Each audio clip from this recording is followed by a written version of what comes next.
If you want to remove objects from photos on a Motorola Signature, you can go to the Photos app, and then once you open the Photos app, you want to choose the photo that you wish to edit. So let's say I'm going to choose this one over here. We're going to tap on Edit at the bottom of the screen, just like that. Next, we can switch to Actions, and then we have the magic eraser, so we can turn it on quite easily. There we go. Now we can tap on the object, circle it, or draw a shape around it, or we can brush the object that we want to remove. So in my case, I'm going to select this car toy over here, just like that. Once it is highlighted, we can tap on Erase in order to get rid of it.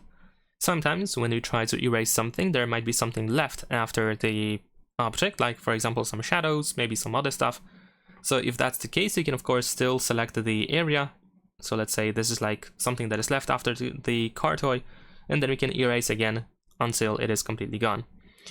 Let me actually do that again because I just reverted those changes by accident. But essentially, once you are done, you want to tap on this check in the bottom right corner, and then you want to save the photo. So tap on Save here in the upper right corner, or Save as Copy. And there we go. That's pretty much it. Leave a like and subscribe.